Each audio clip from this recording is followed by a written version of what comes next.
Well, how's everyone doing? So, this is the first video in the series of Q&A I'll be hosting here once a week.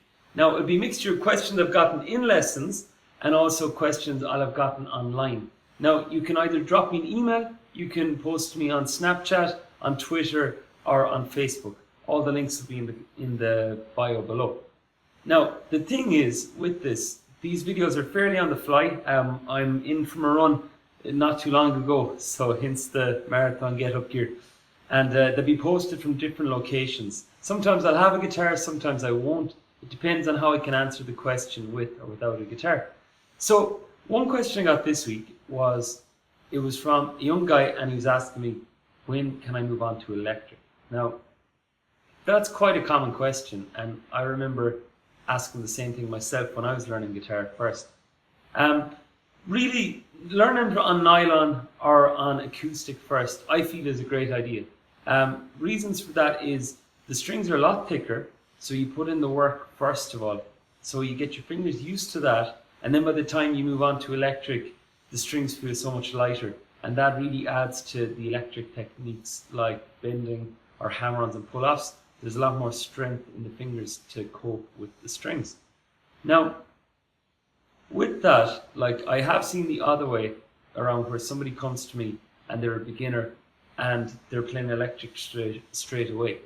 Now, you can roll with that, but the thing to remember is when you're going into, we'd say, a school situation where if you're in a year in school and they've started doing practical classes or there's a concert coming up, if there's 15 guitars in the class or in the year, they won't be asking 15 guitarists to bring in all their electrics, all their amps. Like the power situation to begin with is fairly crazy there. So that's why having your acoustic skills is very valuable. And then another question I was asked also about electric was, after you've done electric and you've done it for a while, what is after electric? Now, that can be a broad conversation, because the thing is really, after electric, you could get a different type of electric. There are 7-stringed electrics, 8 strings. The double neck Gibson, I have a poster in my room of a double neck Gibson, and it's usually the first guitar that draws people's attention. Just it stands out that bit more. There's all those guitar options. Going on to bass can be a good option. Like the notes on the bass, it's the same 4 strings as the guitar starting out. It's E, A, D, G. That could be another avenue to go down. Of course, like, your fretting hand will have all the work done, but you will have the bass technique side of things, either with the pick or the fingers, to begin implementing. So that is a factor to consider. Other options, there's so many different instruments. Like the theory and the techniques you learn on guitar can really serve you and fast track you with other instruments.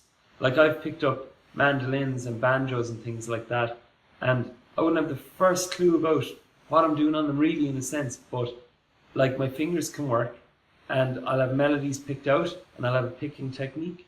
So it does fast track certain areas. And then the last question was, I have them all written down here, is what to do about sore fingers. Now, this is common from beginners to ask that.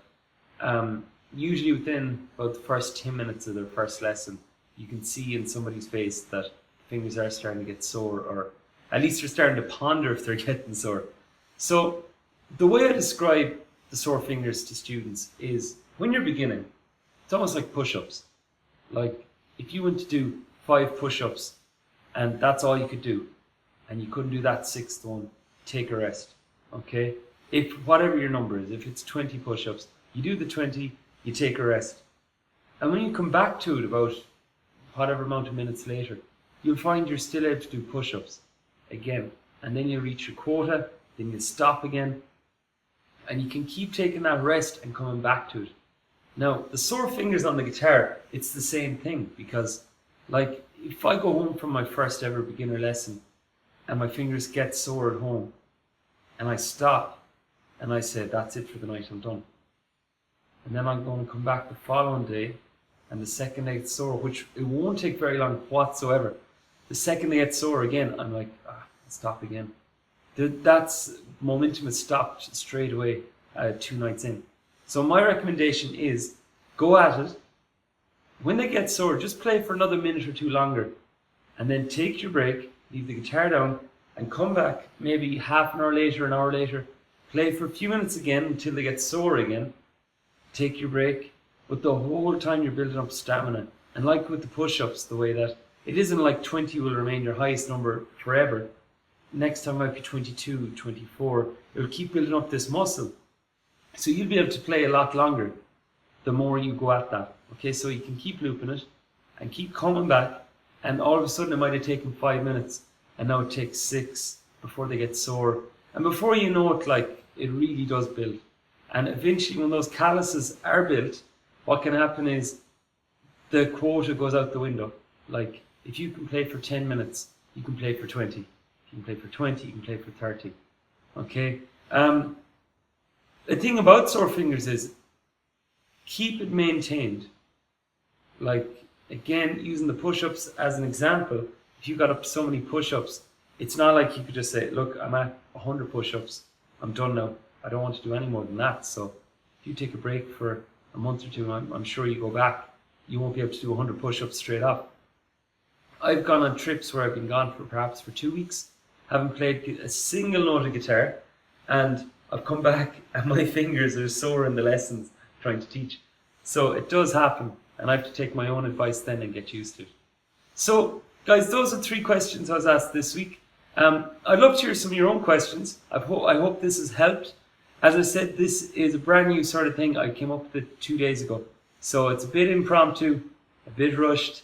Be working on my video editing skills, so keep an eye in for that. Or keep an eye out for that. And as I said, it's going to be fairly on the cuff sort of stuff. So I expect more marathon tops and other impromptu locations. Thanks for watching. Chat to you next week.